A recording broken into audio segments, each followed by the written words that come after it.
সে pin করে রাখেন, তাহলে স্ক্রিনটা আপনারা দেখতে পাবেন সবসময়।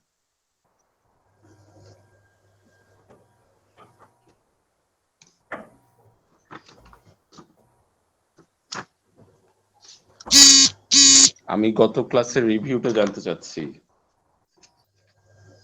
প্র্যাকটিসের আগের যে ক্লাসটা ছিল, হ্যাঁ হ্যাঁ, প্র্যাকটিসের আগে যে ক্লাসটা ছিল, এটা ছিল ভাইয়া বারোয়ারি বিতর্ক।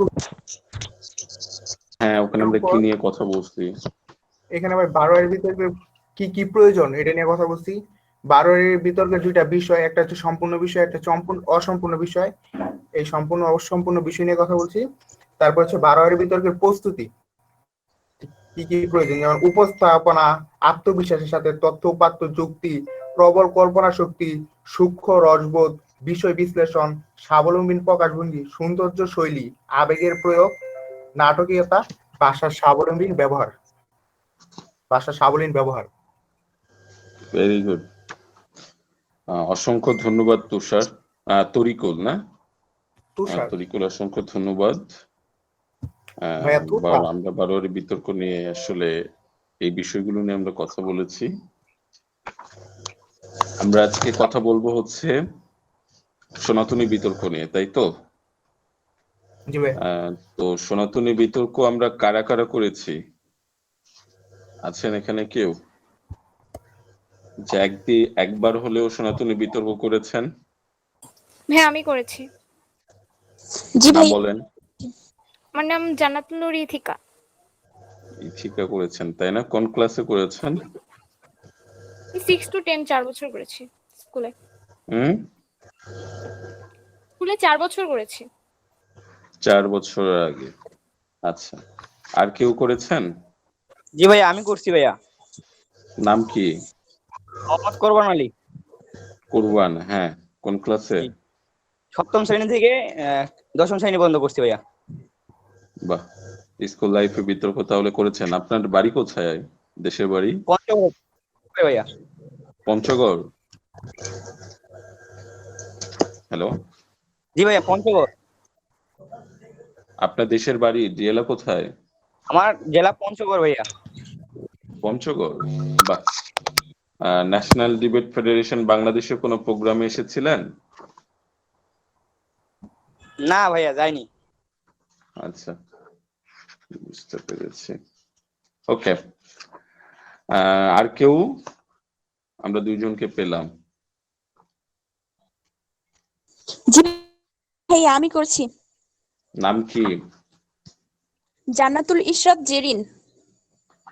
আচ্ছা, কোন ক্লাসে করেছেন? 8ম শ্রেণী থেকে 10ম শ্রেণী। ওকে, ধন্যবাদ।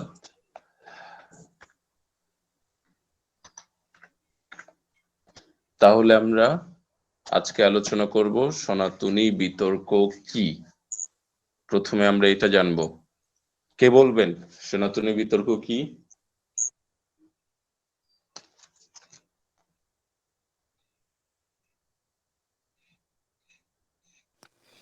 ভাইয়া, টিভিতে যা দেখেছি তাই বলি। বলেন। সনাতন মানে হচ্ছে পুরাতন, মানে সেই হিসাবে ধরতে গেলে এটা হচ্ছে যে পুরনো ধারার বিতর্ক ব্যবস্থা বা বিতর্কের নিয়মাবলীর একটা ধাপ। আর এই বিতর্কে সব দলনেতা যে থাকে সে শেষে বক্তব্য দেয়, আর তিনজন 6জন বক্তব্য দেওয়ার পরে দুই দলের দলনেতা আলাদা করে 2 মিনিট বা 3 মিনিট সময় পান যুক্তি খণ্ডনের জন্য। আর তো কিছু জানি না ভাইয়া। ওকে, সনাতনী মানে হচ্ছে পুরাতন বিতর্ক। সনাতনী কেন বলা হয় এটা কি কারো মনে আছে বা কেউ জানেন?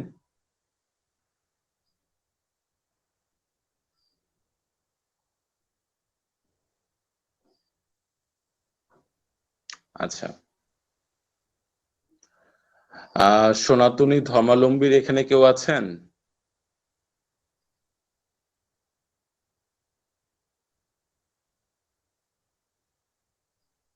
ওকে, সনাতনী বিতর্কটা হচ্ছে যে একটা সময়, জি ভাই ঠিক আছে। ছিলাম। হ্যালো, হ্যাঁ চন্দন বলো। জি ভাই আমি সনাতন ধর্মে ছিলাম। সনাতনী বিতর্ক অর্থাৎ তুমি কি জানো সনাতনী বিতর্ক সম্পর্কে? যে বলছিলেন না সনাতন ধর্মে কেউ আছে কিনা। হ্যাঁ, সেইটাই বলছিলাম যে দেবতাদের মধ্যে কি কখনো বাকযুদ্ধ চলতো? জি ভাইয়া চলতো। সেটা কিরকম, মানে দুই একটা উদাহরণ কি তুমি দিতে পারবা? যেমন এক দেবতা যুক্তির সাথে তো অন্য দেবতা যুক্তি মাঝে মাঝে মানে যুক্তি খণ্ডন হইতোই। যেমন পৃথিবী ধ্বংস হবে কি হবে না, এগুলো নিয়েও যুদ্ধ চলতো না? কেউ পৃথিবী ধ্বংসের পক্ষে যুক্তি দিত, কেউ আবার তার বিপক্ষে যুক্তি দিত, রাইট? জি ভাই, কিন্তু এটা সম্পর্কে আমার ধারণা নেই। আচ্ছা, তো যেটা হতো যে স্বর্গে দেবতাদের মধ্যে প্রতিনিয়ত বিভিন্ন বিষয় নিয়ে তাদের মধ্যে হচ্ছে বিতর্ক হতো, এটা করা হবে কি হবে না, ঠিক আছে। তো ওই জায়গা থেকে সনাতন কথাটার সাথে সনাতনী ধারাটা বা সনাতনী শব্দটা চলে আসে। আর আমরা জানি যে সনাতন শব্দের অর্থ হচ্ছে পুরাতন। তো এই সনাতন বিতর্কটা ওইভাবে চলে আসে, অর্থাৎ আমরা যে মডেলে বিতর্ক করি, অর্থাৎ ওল্ড মডেল আমরা যেটিকে বলি, সেই ওল্ড মডেলটা হচ্ছে সনাতনী বিতর্ক, ঠিক আছে। এখন সেই ওল্ড মডেলের যে বিতর্ক, সনাতনী বিতর্ক আমরা যেটিকে বলছি, সেই সনাতনী বিতর্কে কি থাকবে, অনুষঙ্গ কি কি, কে কে বলবে? একজন এসে বলতে হবে সনাতনী বিতর্কের অনুষঙ্গ। অনুষঙ্গ কি কি? ভাইয়া একটা পক্ষ দল থাকবে, একটা বিপক্ষে। হ্যালো, বলবো, হ্যাঁ একটা পক্ষ দল থাকবে, একটা বিপক্ষ দল, একজন থাকবেন সভাপতি, আর বিচারক থাকবেন 3 জন, হুম আর একজন থাকবে টাইম কিপার, হুম আর দর্শক তো থাকবে অবশ্যই। হুম বিষয় থাকবে না? জি জি ভাইয়া, বিষয়টা 1 নম্বর। বিষয় থাকবে, প্রতি দলে 3 জন করে মানে বিতার্কিক থাকবে। হ্যাঁ, তারপর তারপর হচ্ছে প্রত্যেক বিতার্কিক বিষয় 3 মিনিট করে বক্তব্য দেয়। সচরাচর 5 মিনিট, 3 মিনিট না, আইডিয়াল টাইম। 5 মিনিট করে দুটি দল থাকবে, দলনেতা 2 মিনিট করে সময় পাবে যুক্তি খণ্ডনের জন্য। হ্যাঁ রাইট।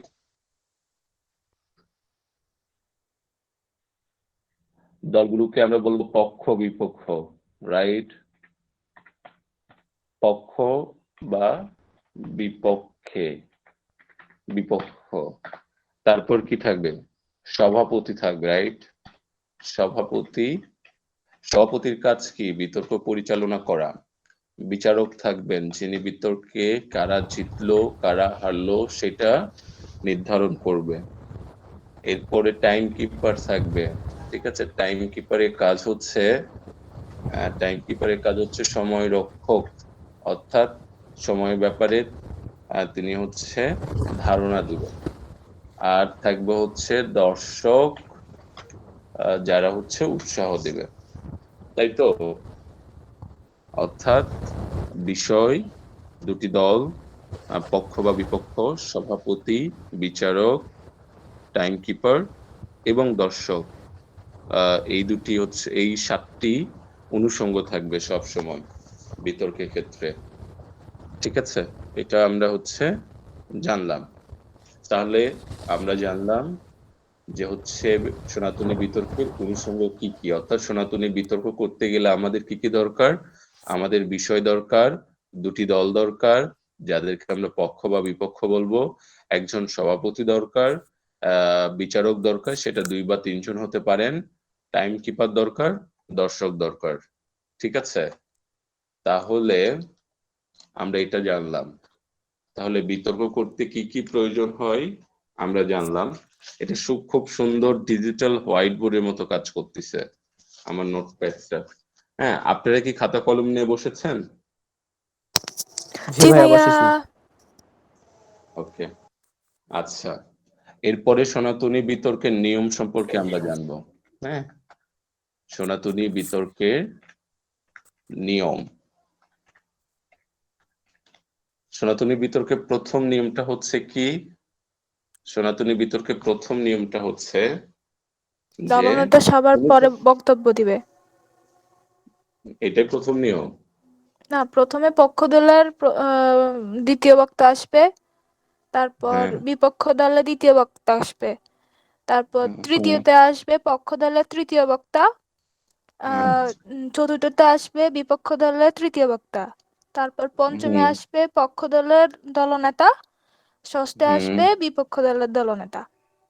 তারপর আবার হুম, এক্সট্রা 3 মিনিট মানে যুক্তি খণ্ডায়নের জন্য দলনেতারা সময় পাবেন। তাও পক্ষ হুম। দল আগে, তারপর বিপক্ষ দল।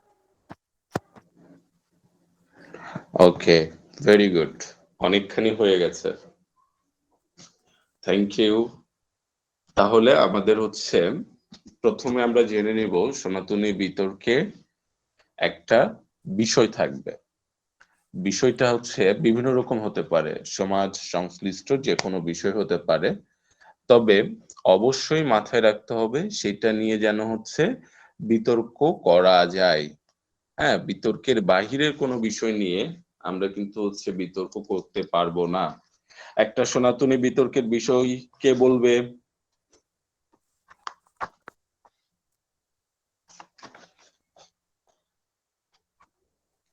ভাইয়া আমি বলি, হ্যাঁ, প্লিজ। সুযোগ নিতে হবে। খাদ্যে ভেজাল রোধে আইন নয় জনসচেতনতাই মুখ্য ভূমিকা পালন করে। কি? ভালো করে বলুন, আমি শুনতে পাই নাই। খাদ্যে ভেজাল রোধে আইন নয় জনসচেতনতাই মুখ্য ভূমিকা পালন করে। খাদ্যের ভেজাল খাদ্যে রোধে আইন নয়, জনসচেতনতাই মুখ্য মুখ্য ভূমিকা পালন ভূমিকা পালন করে।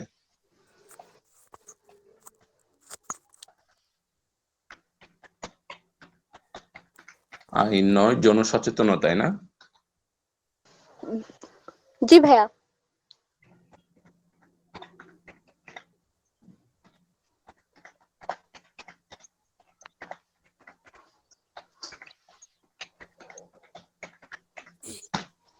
ওকে, আমার কি কিপ্যাডের শব্দ শোনা যাচ্ছে? যাচ্ছে। জি ভাইয়া। ওকে, এটা হচ্ছে একটা বিতর্কের বিষয়।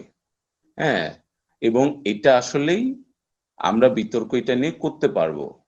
কেন করতে পারবো? আমরা যদি লক্ষ্য করি যে এখানে খাদ্যের ভেজাল রোধে আইন নয় জনসচেতনতাই মুখ্য ভূমিকা পালন করে। এখানে কিন্তু আমরা বলে দিচ্ছি খাদ্যের ভেজাল রোধ যদি করতে হয় তাহলে মুখ্য অর্থাৎ প্রধান ভূমিকাটা কে পালন করে।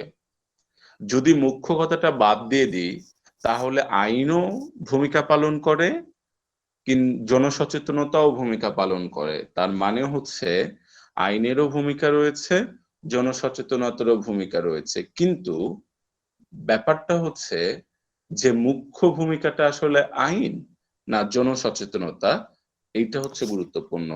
তার মানে এইটা হচ্ছে ডিবেট করার মতো একটা সাবজেক্ট, যেখানে কেউ বলবে আইন মুখ্য ভূমিকা পালন করে, আবার কেউ বলবে জনসচেতনতাই মুখ্য ভূমিকা পালন করে। ঠিক ভাইয়া আছে? তার তাহলে মানে সনাতনী বিতর্কের বিষয়টা নিয়ম হচ্ছে যে মানে পক্ষ বিপক্ষ দুই দুই দলই দুইটা টপিক ধরার মতো বিষয় এখানে উল্লেখ থাকবে, এমন নাকি অন্য কোনো স্ট্রাকচার আছে আরো? উম, দুইটা বিষয় যে উল্লেখ করে দিবে ব্যাপারটা এরকমও না, অনেক সময় হয়তোবা দুইটা বিষয় উল্লেখ থাকবে না, কিন্তু যেটা হতে পারে যে যেমন খাদ্যের ভেজাল রোধে জনসচেতনতাই মুখ্য ভূমিকা পালন করে, ঠিক আছে, এখানে আইনের কথা থাকলো না, ব্যাপারটা এরকমও হতে পারে যে কিন্তু খাদ্যের ভেজাল রোধে জনসচেতনতাই মুখ্য ভূমিকা পালন করে, তখন কিন্তু আবার হচ্ছে ব্যাপারটা এরকম যে আমি তখন হচ্ছে আইনের কথা না বলে তখন হয়তো বা জনসচেতনতার বাইরে অন্য কোনো কথা আমি বলবো, বা আইনের কথাই আমি তখন হচ্ছে আমাকে বলতে হবে, হ্যাঁ, বা আমি অন্য কোনো সামগ্রিক বিষয়গুলোকে নিয়ে এসে তারপর আমি বলবো। কাজে দুইটা বিষয় যে সবসময় উল্লেখ থাকবে ব্যাপারটা হচ্ছে এইরকমও না। যেমন আমরা 23তম জাতীয় টেলিভিশন বিতর্ক প্রতিযোগিতায় আমাদের যে বিষয়টা ছিল সেটা ছিল যে আহ কারিগরি শিক্ষায় আহ কর্মসংস্থান সৃষ্টিতে আহ মুখ্য ভূমিকা পালন করে, এই টাইপের একটা বিষয় ছিল, বা আগামী সরি আমি মনে করতে পারছি না, কিন্তু এরকম একটা বিষয় ছিল, সেখানে কারিগরি শিক্ষার কথা বলা ছিল, অন্য কোনো শিক্ষার কথা সেখানে হাইড করে রাখা হয়েছিল। তো কেউ একজন কারিগরি শিক্ষার কথা বলবে, কেউ একজন হচ্ছে অন্য কোনো ব্যাপার নিয়ে কথা বলবে, ঠিক আছে, ব্যাপারটা এরকম। আমরা যখন যে জায়গায় ডিবেট করব, তো সেখানে দুইটা বিষয় দেওয়া থাকতে পারে, নাও দেওয়া থাকতে পারে, কিন্তু ব্যাপারটা হচ্ছে যে বিতর্ক করার সময় অবশ্যই বিতর্কের বিষয়টা ডিবেটেবল হইতে হবে, অর্থাৎ বিতর্ক করার মতো বিষয় হতে হবে।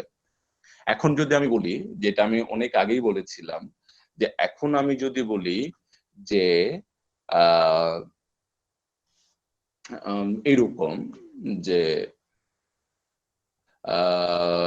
একটা বিষয় হচ্ছে যে খুব সত্য বিষয় যে এই সংসদ মনে করে মাদকাসক্ত তরুণ সমাজকে গ্রাস করছে, ঠিক আছে, তো এইটা তো সত্য বিষয়, তাই না? এইটা দিয়ে কি হচ্ছে আমরা ডিবেট করতে পারবো যে মাদকাসক্ত তরুণ সমাজকে গ্রাস করছে?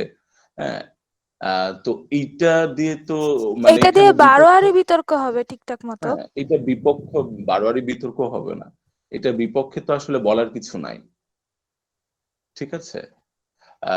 তো সেই ক্ষেত্রে আমাদের কি বলতে হবে যে মূলত মাদকাসক্তই তরুণ সমাজকে গ্রাস করছে, ঠিক আছে।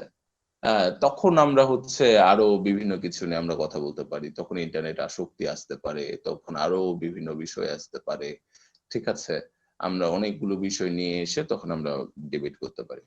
তো এই জন্য সনাতনী বিতর্কের ক্ষেত্রে অবশ্যই বিতর্কে যেন হচ্ছে ডিবেট করা যায় সেরকম আমাদের বিষয় থাকতে হবে, এটা হচ্ছে ফার্স্ট। আমরা একটা বিষয় পেলাম যে খাদ্যের ভেজাল রোধে আইন নয় জনসচেতনতাই মুখ্য ভূমিকা পালন করে। ভাইয়া এই আরেকটা কথা সাবজেক্টটা, বলি।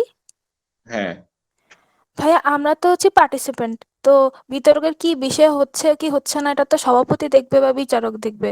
তাহলে মানে আয়োজক দেখবে, হ্যাঁ হ্যাঁ। তো আয়োজক দেখবে, আয়োজক যখন বিতর্কের বিষয় নির্ধারণ করে দিবেন তখন তিনি হচ্ছে বিতর্ক করা যাবে কিনা এরকম বিষয়টাই নির্ধারণ করে দেবেন। তাহলে তো আমাদের এই নিয়ে মাথা ঘামানোর দরকার নেই। অবশ্যই আমাদের এই নিয়ে মাথা ঘামানো দরকার আছে, একজন বিতার্কিক ভবিষ্যতে তো একজন আয়োজকও হবে। হ্যাঁ, সরকারি তিতুমির কলেজ বিতর্ক ক্লাবের আজকে যারা সংগঠক তারা তো একসময় বিতার্কিক ছিলেন, ঠিক আছে। মাহবুব হাসান রিপন আজকে সরকারি তিতুমির কলেজ বিতর্ক ক্লাবের প্রতিষ্ঠাতার সভাপতি, তিনি তো একসময় বিতার্কিক ছিলেন, এখন তিনি বিতর্ক শেখান। তো তিনি যদি হচ্ছে এই বিষয়গুলো না জানেন তাহলে তিনি বিতর্ক শেখাবেন কি করে বা বিতর্ক আয়োজন করবেন কি করে? এই জন্য এগুলোও লাগবে। ক্লিয়ার? ওকে ভাইয়া। আচ্ছা, আমাদের হচ্ছে দ্বিতীয় নিয়ম হচ্ছে যে বক্তা লাগবে। হ্যাঁ, বিষয়টা একটু শুনতে কেমন লাগছে না? মোট 6 জন, প্রতি দলে 3 জন করে, প্রতি বক্তা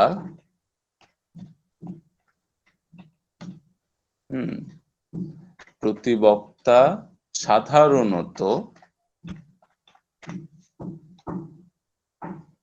5 মিনিট করে বক্তব্য রাখবেন।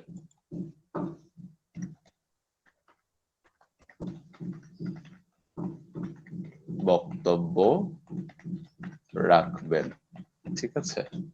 প্রতি বক্তা সাধারণত 5 মিনিট করে বক্তব্য রাখবেন। এইটার নিয়ম হচ্ছে এরকম, হ্যাঁ, নিয়ম হচ্ছে প্রথম বক্তা, তারপরে হচ্ছে বিপক্ষ দলে প্রথম বক্তা,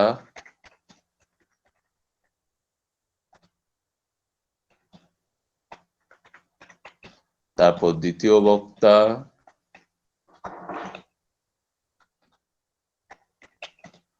তারপর বিপক্ষ দলের দ্বিতীয় বক্তা,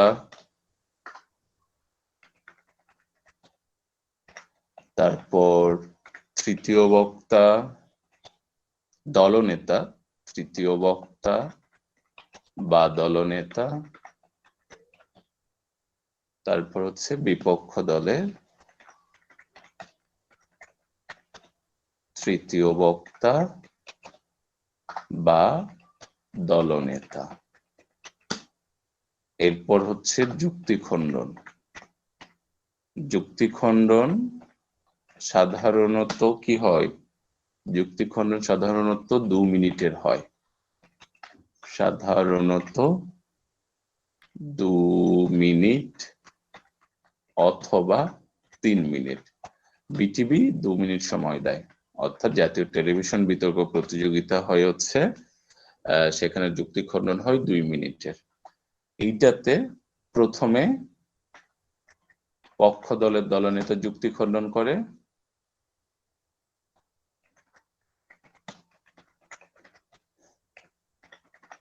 দলনেতা যুক্তি খণ্ডন করে,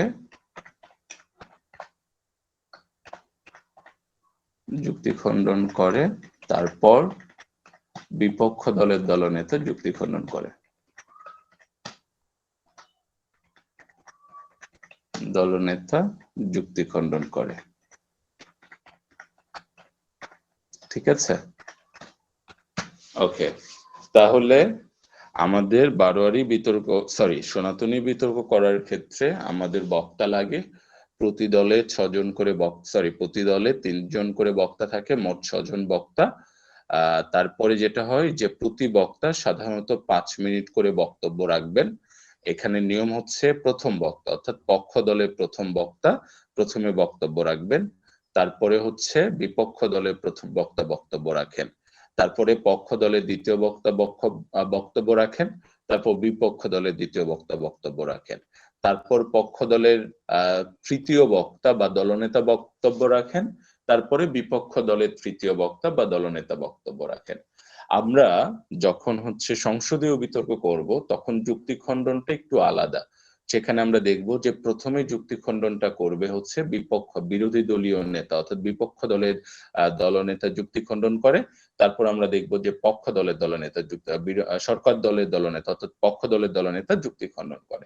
কিন্তু সনাতনী বিতর্কের ক্ষেত্রে প্রথমেই হচ্ছে পক্ষ দলের দলনেতা যুক্তি খণ্ডন করে, তারপর হচ্ছে বিপক্ষ দলের দলনেতা যুক্তি খণ্ডন করে। খণ্ডন হয়ে গেছে, এটা 9 ড হবে তাই না? খণ্ডন করে, ঠিক আছে? এই হচ্ছে ব্যাপার। ওকে, তারপরে আমরা সনাতনী বিতর্কের নিয়মগুলা জানলাম, রাইট? সনাতনী বিতর্কের আমরা জানবো যে সনাতনী বিতর্ক করার ক্ষেত্রে বিচারকরা কি কি বিষয় হচ্ছে রাখে, মানে কি কি বিষয়ে হচ্ছে তারা নজর রাখে, এটা আমরা একটু জানি। হ্যাঁ, সাধারণত সনাতনী বিতর্কের ক্ষেত্রে নম্বর বন্টনটা আমরা একটু জানি। সনাতনী বিতর্কে নম্বর বন্টন কেউ কি বলতে পারবেন? সনাতনী বিতর্কে নম্বর বন্টন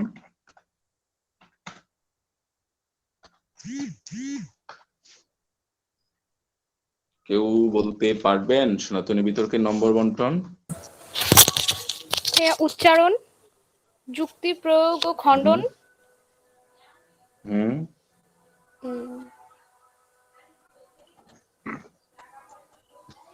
আর বিষয়ের প্রথম বক্তাদের গভীরতা। ক্ষেত্রে হচ্ছে বিষয় প্রথম বক্তার ক্ষেত্রে ওর সংজ্ঞায়নে নাম্বার থাকে প্রথম বক্তার ক্ষেত্রে। আমি বুঝি নাই। আর প্রথম কেউ? বক্তার ক্ষেত্রে সংজ্ঞায়নে নাম্বার থাকবে। আর কেউ? ভাইয়া উচ্চারণ, বাচনভঙ্গি, যুক্তি খণ্ডন এগুলোতেই মনে হয় নম্বর দেওয়া হয়। ওকে। বিতর্কের উচ্চারণে আমরা জানলাম, নাম্বার বন্টনের কথাও আমরা শুনলাম। হ্যাঁ, সাধারণত বিতর্কের নাম্বার বন্টন করা হয়ে থাকে হচ্ছে 30-এর মধ্যে। ঠিক আছে, বিতর্কের নাম্বার বন্টন হয়ে থাকে হচ্ছে, প্রতি বক্তার নম্বর বন্টন হয়ে থাকে হচ্ছে 30 মার্কের মধ্যে। সেখানে প্রথমে যেটা থাকে সেটা হচ্ছে উপস্থাপনা। উপস্থাপনাতে থাকে হচ্ছে 5। তারপর থাকে হচ্ছে ভাষার ব্যবহার ও উচ্চারণ, সেখানে থাকে হচ্ছে 5। হ্যাঁ, তারপরে থাকে হচ্ছে যুক্তি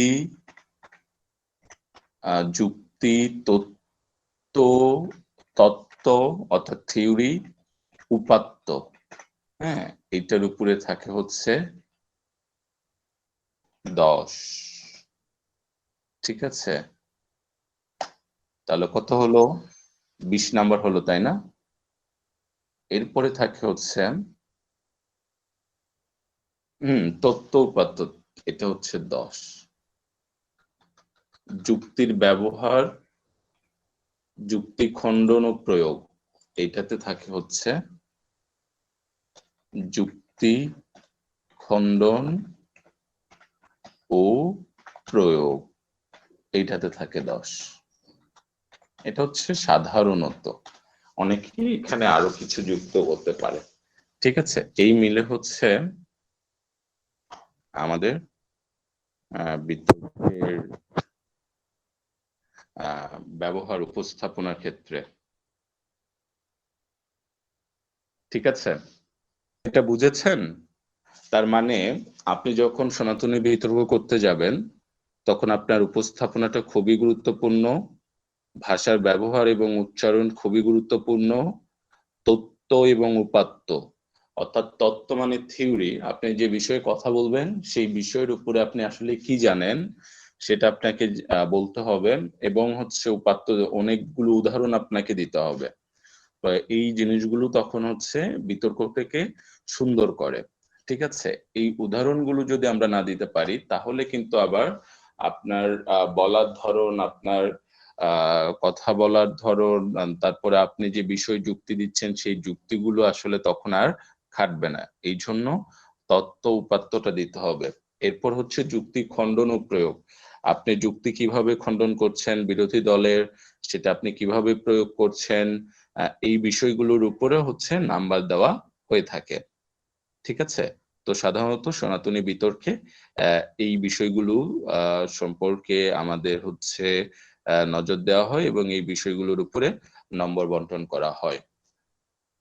ঠিক আছে, তাহলে আমরা হচ্ছে প্রথমে জানলাম সনাতনী বিতর্ক কি, জানলাম সনাতনী বিতর্ক অনুষঙ্গ কি কি সেগুলো জানলাম, সনাতনী বিতর্কের নিয়মগুলো জানলাম, সনাতনী বিতর্কের নম্বর বন্টনটা জানলাম। এবারে আমরা জানবো সনাতনী বিতর্কে বক্তাদের দায়িত্ব এবং কাজ। ঠিক আছে, এই বিষয়গুলো সম্পর্কে জানবো। আমি এগুলো মিশে দিচ্ছি,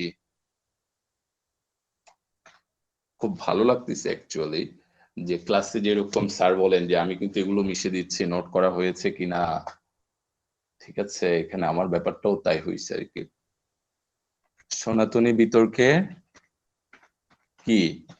সনাতনী বিতর্কে বক্তাদের দায়িত্ব এবং কাজ। ভাইয়া বিতর্কে, আসসালামু আলাইকুম, নীতি বলছিলাম। হ্যাঁ নীতি। ভাইয়া একটা প্রশ্ন ছিল, ওই যে উপস্থাপনার ক্ষেত্রে আসলে কি কি বিষয়ে মানে ফোকাস করা হয়, যদি একটু ক্লিয়ার করতেন। আচ্ছা, উপস্থাপনার জন্য যে উপস্থাপনার 5 ক্ষেত্রে মার্ক। সাবলীল উপস্থাপনা, অর্থাৎ সাবলীল ভাবে সে বলতে পারছে কিনা, 1।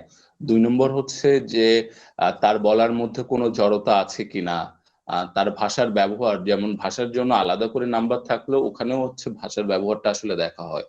অর্থাৎ সে কিভাবে বলছে, তার বলার ধরন, তার বডি ল্যাঙ্গুয়েজ মিনস হচ্ছে একজন বিতার্কিক কিভাবে হেঁটে ডায়াসে যাচ্ছে, যাওয়ার পর সে কিভাবে কথা বলছে, তার কথা বলার ধরন অ্যাগ্রেসিভ, তারপরে ওঠানামা, তারপরে হচ্ছে বিষয়টা বুঝাতে সে কতটুকু সক্ষম হচ্ছে, এই পুরো ব্যাপারগুলো হচ্ছে উপস্থাপনের মধ্যে পড়ে।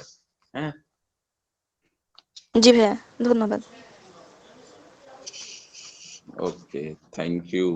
এরকম প্রশ্ন করার জন্য নীতি আমাদের ভীষণ ডেডিকেটেড একজন বিতার্কিক এবং ভীষণ ভালো করে। বারোয়ারি বিতর্কেও তার একটা ভালো ফলাফল আছে, চেষ্টা আছে। তো এই যে নতুনরা পুরাতনরাও যে কর্মশালায় যুক্ত হচ্ছে, এটা খুব ভালো একটা দিক। কারণ অনেক সময় দেখা যায় যে তাদের আসলে তাদেরও কিছু দুর্বলতা থাকতে পারে, তাই না? তো সেই ক্ষেত্রে তারা নিজেদেরকে ঝালাই করে নিতে পারবে আর কি এই ধরনের ওয়ার্কশপ গুলোতে অংশগ্রহণ করলে। আচ্ছা, প্রথমে আমরা জানবো যে পক্ষ দলে প্রথম বক্তার কাজ। পক্ষ দলে প্রথম বক্তার কাজ, পক্ষ দলে প্রথম বক্তার কাজ আসলে কি? কেউ বলতে পারবেন? পক্ষ এই দলে প্রথম বিষয়টাকে বক্তার কাজ? পক্ষ দলের প্রথম বক্তা প্রথমে সংজ্ঞায়ন করবে, তারপরে তারা ক্লিয়ার করে দিয়ে যাবে যে তারা কেন বলছে, মানে তারা এই বিতর্কে কেন পক্ষে দাঁড়িয়ে আছে, এই স্ট্যান্ডটা ক্লিয়ার করে দিয়ে যাবে। আচ্ছা, পক্ষ দলে প্রথম কাজ হচ্ছে যে তিনি হচ্ছে বক্তব্যের শুরুতে কি করবেন? বক্তব্যের শুরুতেই সভাপতিকে ধন্যবাদ জানাবে। বক্তব্যের শুরুতে সভাপতিকে ধন্যবাদ জানাবে, এটা হচ্ছে তার প্রথম কাজ। হ্যাঁ, তারপর দ্বিতীয় কাজ হচ্ছে যে তিনি বিতর্কের বিষয় উপস্থাপন করবেন। বিতর্কের বিষয় উপস্থাপন করবেন। তৃতীয় কাজ হচ্ছে যে তিনি বিষয়ের পক্ষে কথা বলছেন সেটা কি করবেন, সেটা বলবেন। কথা বলছেন সেটা উপস্থাপন করবেন। হ্যাঁ, উপস্থাপন করবেন। চতুর্থ কাজ হচ্ছে যে তিনি বিষয়ের শুরুতে যেটি হয় যে বিষয়ের সংজ্ঞায়ন, বিষয়ের প্রেক্ষাপট। সংজ্ঞায়নের আগে যেটা দরকার সেটা হচ্ছে প্রেক্ষাপট বা ব্যাকগ্রাউন্ড, যেটাকে বলি বিষয়ের ব্যাকগ্রাউন্ড। অর্থাৎ আজকে কোন জায়গায় দাঁড়িয়ে ব্যাকগ্রাউন্ড উল্লেখ করবেন। অর্থাৎ ব্যাকগ্রাউন্ডটা কি? ব্যাকগ্রাউন্ড বা প্রেক্ষাপট। হ্যাঁ, কোন জায়গায় দাঁড়িয়ে আজকে তিনি বিতর্ক করছেন বা আজকে কেন এই বিষয়টি খুব গুরুত্বপূর্ণ, এইটার প্রেক্ষাপট উল্লেখ করবেন। ঠিক আছে, এটাকে আমরা বলি হচ্ছে ব্যাকগ্রাউন্ড। যেমন আমরা একটা বিষয়, খাদ্যের ভেজালটা আমাদের কেন দরকার, ঠিক আছে, এইটার খাদ্য ভেজাল কিভাবে আসলে মানুষের শরীরে এটা কাজ করছে, আজকে ক্যান্সার থেকে শুরু করে বিভিন্ন রকমের যে অসুখ, সেটা আজকে কিভাবে এই অসুস্থতা বেড়ে যাচ্ছে এবং কিভাবে প্রতি বছর খাদ্য ভেজালের কারণে মানুষ মারা যাচ্ছে, এটা কিভাবে ভয়াবহ আকার ধারণ করছে, এইটা তিনি একটু বলবেন।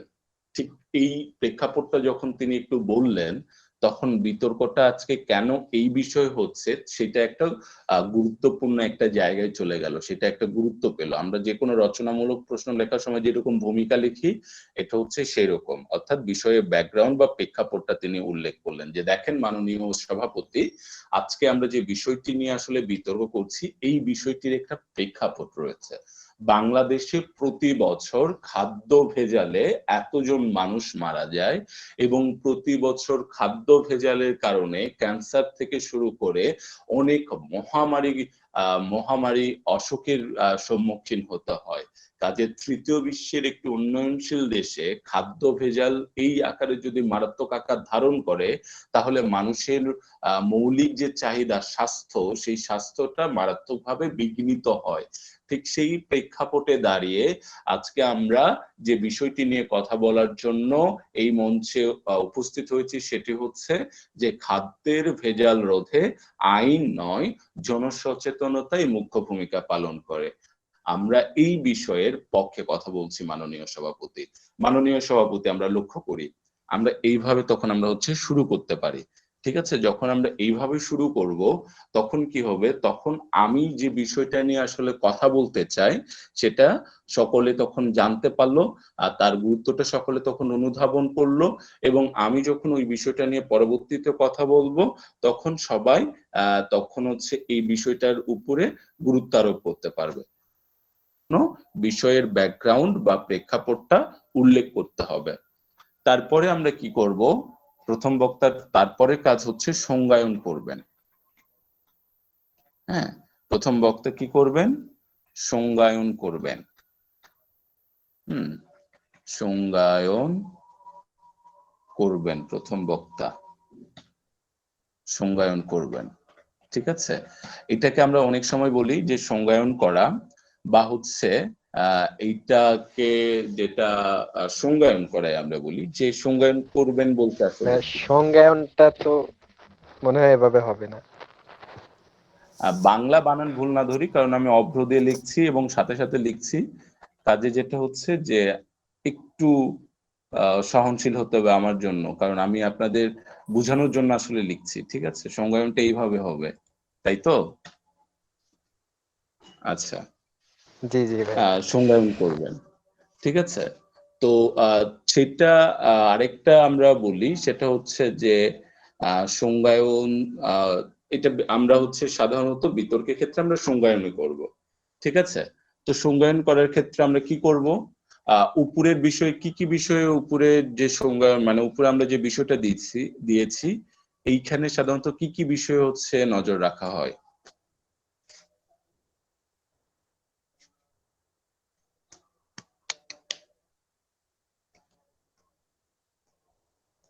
এখানে আমরা কোন কোন বিষয়ে সংজ্ঞায়ন করব, কে বলতে পারবেন? আমরা খাদ্যের ভেজাল সংজ্ঞায়ন করব, আইন সংজ্ঞায়ন করব, জনসচেতনতা বলতে কি বোঝাচ্ছি সেটা সংজ্ঞায়ন করব, আর মুখ্য ভূমিকা বলতে আমরা আসলে কি বোঝাতে চাচ্ছি সেটা সংজ্ঞায়ন করব। Very good. তাহলে এই জায়গাটাতে, এই বিষয়টাতে আমরা সংজ্ঞায়ন করব খাদ্যের ভেজাল। খাদ্যের ভেজাল বলতে আমরা কি বুঝি? হ্যাঁ, আমরা এইভাবে বলবো যে খাদ্যের ভেজাল বলতে আমরা কি বুঝি।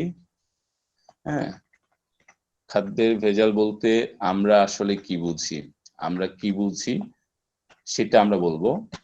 ঠিক আছে, তারপরে আমরা বলবো হচ্ছে আইন, মানে খাদ্য ভেজাল রোধে আইনটা কি। ঠিক আছে, খাদ্যের ভেজাল রোধে আইন কি, ঠিক আছে, বা এই সংক্রান্ত আইনগুলো কি আমরা সেটা বলবো। হ্যাঁ, খাদ্য ভেজাল রোধে আইন সংক্রান্ত বিষয়গুলো আমরা উল্লেখ করব, সংক্রান্ত বিষয়গুলো আমরা উল্লেখ করব। ঠিক আছে, উল্লেখ করব। তারপরে আমরা কি করব, আচ্ছা আমাকে ক্লিয়ার কি শোনা যাচ্ছে? জি ভাইয়া। জি ভাইয়া। জি ভাইয়া। জি আচ্ছা, ভাইয়া। তাহলে সম্ভবত যিনি ক্লিয়ার শুনতে পাচ্ছেন না তার নেটওয়ার্কের সমস্যা, তো তাকে বলবো যে নেটওয়ার্ক যুক্ত এলাকায় এই কনকনে শীতে হলেও যেয়ে থাকতে হবে। আচ্ছা, জনসচেতনতা বলতে আমরা কি বুঝি, আমরা সেটা বলবো। জনসচেতনতা বলতে আমরা কি বুঝি, জনসচেতনতা বলতে আমরা উল্লেখ করব। ঠিক আছে, তারপরে আমরা উল্লেখ করব মুখ্য ভূমিকা, এই মুখ্য ভূমিকার সংজ্ঞানটা আমরা করব।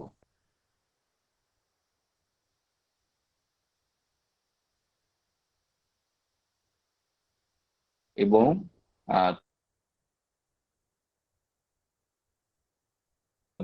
প্রমাণ করার বিষয় যে সেটা আইন নয়, কেন পালন করে সেটা আমরা বলে যাব। সচেতনতা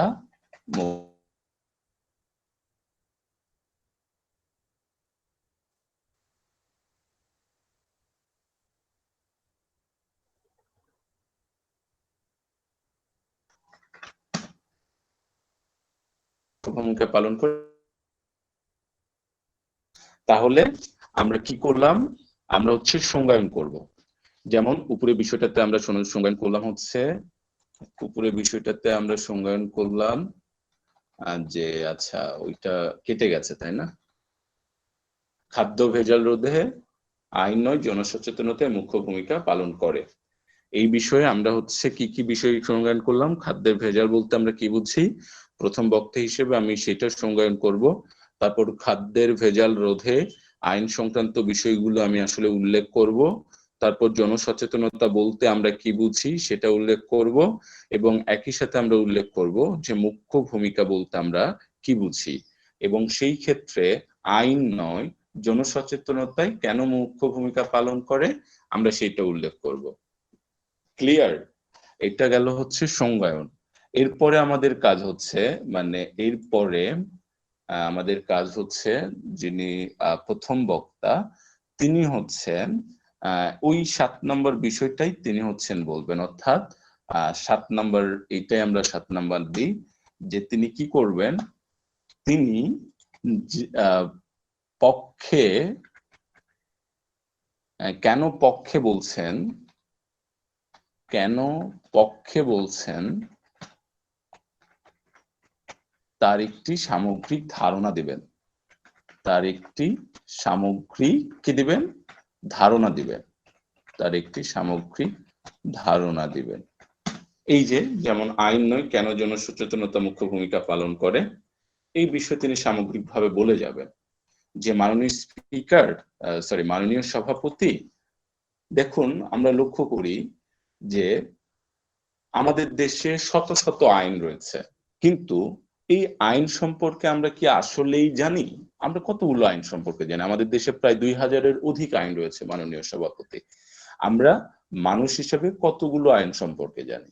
কাজেই যেটি হয় যে অনেক সময় আমার অজান্তে আমি বিভিন্ন ধরনের অপরাধের মধ্যে জড়িয়ে পড়ছি, কিন্তু আজকে যদি এই আইন সম্পর্কে মানুষগুলো যদি জানতে পারতেন, খাদ্যের ভেজালের কারণে কি কি হচ্ছে সেটি যদি মানুষগুলো জানতে পারতেন, এর সাইড ইফেক্ট গুলো যদি মানুষগুলো জানতে পারতেন, এর ফলে মানুষ যে প্রতিনিয়ত মারা যাচ্ছে, আমরা যে একটা কঠিনতম অন্যায় করছি, সেই অন্যায়ের প্রভাবটা আমাদের সমাজে যে অন্যায় করছে তার কাছেও কোনো না কোনো ভাবে সে অন্যায় শিকার হচ্ছে, এইভাবে যে সমাজটা একটা বড় ধরনের বিপদের মুখে চলে যাচ্ছে, এটা কিন্তু আমরা আসলে জানি না। তো এটা যদি আমরা জানতাম তাহলে কিন্তু অনেকাংশেই আমরা এই অপরাধের দিকে ধাবিত হতাম না। এই জানানোর দায়িত্বটাই হচ্ছে জনসচেতনতা, এবং এই জনসচেতনতার কথাই হচ্ছে আমরা বলছি। সুতরাং আমরা বলছি যে আইনের চাইতে জনসচেতনতা মুখ্য ভূমিকা পালন করে। কেন মুখ্য ভূমিকা পালন করে মাননীয় সভাপতি? আমরা আজকে কয়েকটি প্যারামিটারে বা কয়েকটি মানদণ্ডে আমরা আজকে সেটি দেখিয়ে দিয়ে যাব। তারপরে আমাদের তাহলে কি করতে হবে? পরের ধাপটা কি? পরের ধাপটা হচ্ছে আমরা কিছু মানদণ্ড দেখাবো। হ্যাঁ, আমরা কিছু মানদণ্ড, অর্থাৎ আমরা মানদণ্ড বা প্যারামিটার দিয়ে যাব। সবাই চিন্তা করুন যে কি ধরনের মানদণ্ড এখানে আসতে পারে। আমরা কিছু মানদণ্ড বা প্যারামিটার দিয়ে যাব, প্যারামিটার উল্লেখ করব। কেউ কি বলতে পারবেন যে এখানে কি ধরনের প্যারামিটার আসতে পারে পক্ষ দলে? হ্যাঁ, আমি একটা বলতে চাচ্ছি। বলেন। প্রকাশ্যে ধূমপান করলে হচ্ছে না, সরি ভাই,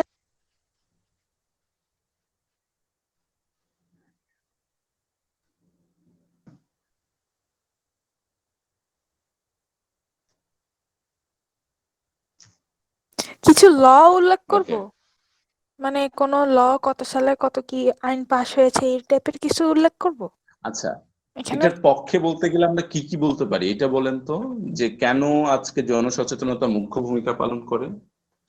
কারণ আমরা অসচেতন খাদ্য ভেজালের ক্ষেত্রে অনেক সময় আমরা মানে অসচেতনতা দেখাই, এই জন্য ব্যাপারটার মানদণ্ড হিসাবে কি কি ক্ষতি হতে পারে বা আমরা বলি ভাইয়া খাদ্যে, ভাইয়া হ্যাঁ আমরা বলেন বলেন,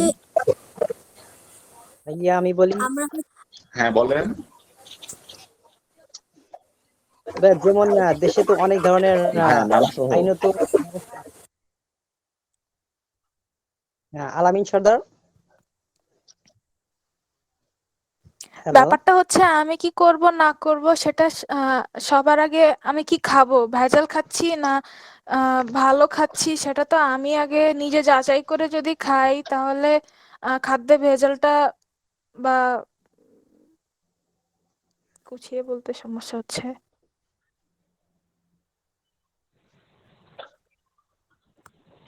খাবারটা যদি কেনার পর 30 মিনিট ভিজিয়ে রাখা যায় তাহলে আচ্ছা বুঝছি, আমাদের অনেকখানি প্রথম কমে যায় প্যারামিটারটা ফরমালিনটা। এরকম হতে পারে না যে খাদ্যের নিরাপদ খাদ্য গ্রহণের জন্য সচেতনতা, নিরাপদ খাদ্য গ্রহণের খাদ্য প্রাপ্তির অধিকার, নিরাপদ খাদ্য প্রাপ্তির অধিকার, ভাইয়া এটা একটা প্যারামিটার হতে পারে না? বলো। ভাই আমি বলবো, হ্যালো, ভাই আমি হ্যাঁ আচ্ছা ভাই জনসচেতনতা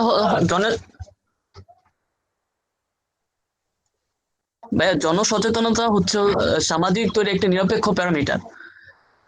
কারণ যে ব্যবসায়ী তার কাছে ভেজাল পণ্য দেওয়াটা এটা তার জন্য যৌক্তিক, আর যারা শারীরিক তাদের জন্য নিরাপদ খাদ্যটা হচ্ছে তাদের জন্য যৌক্তিক। এই জন্য নিরপেক্ষ একটি প্যারামিটার হচ্ছে জনসচেতনতা।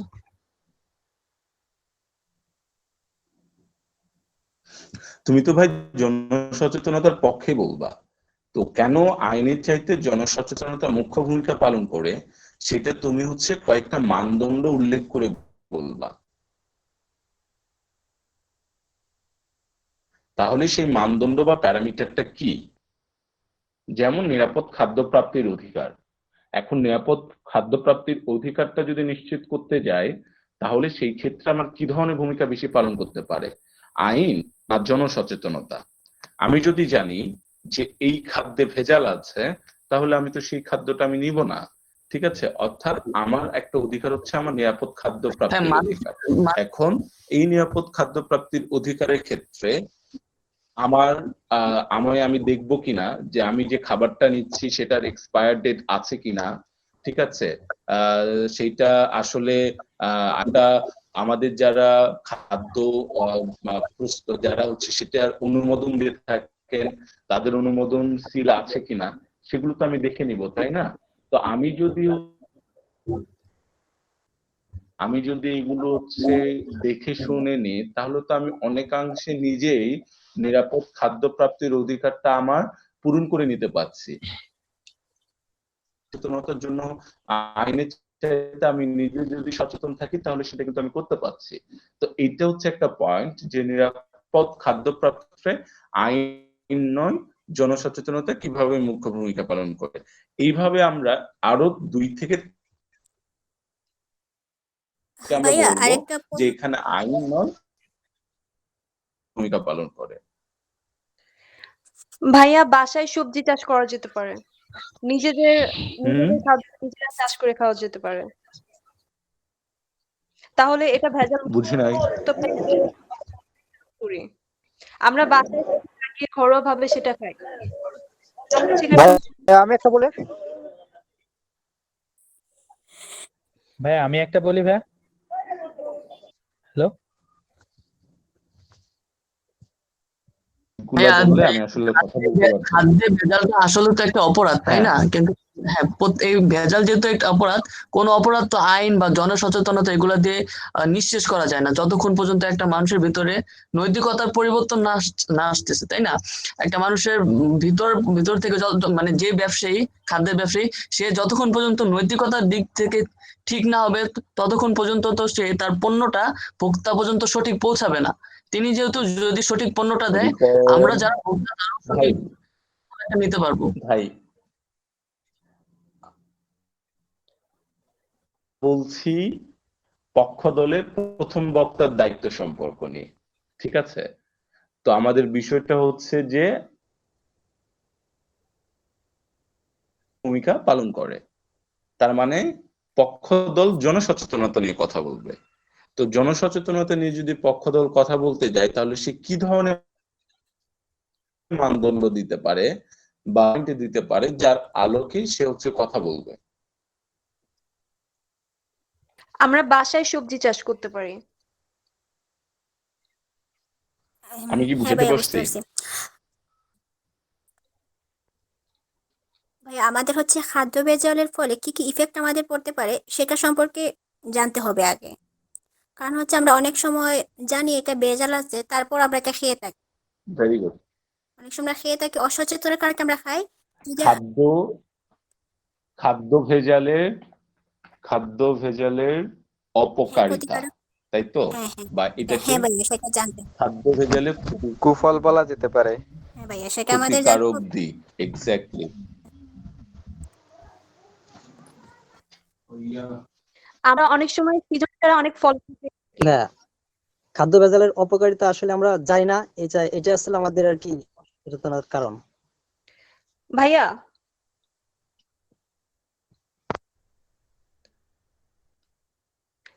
আমি বলতে চাই,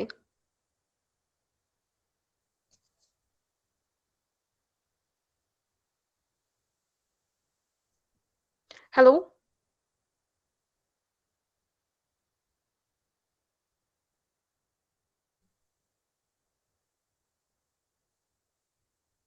ছিলাম প্রথম হচ্ছে যে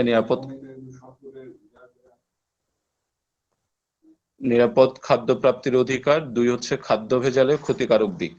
হ্যাঁ,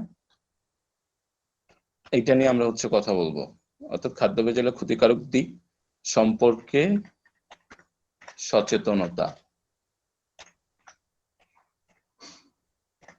তো খাদ্য ভেজালের ক্ষতিকারক দিক সম্পর্কে সচেতনতা।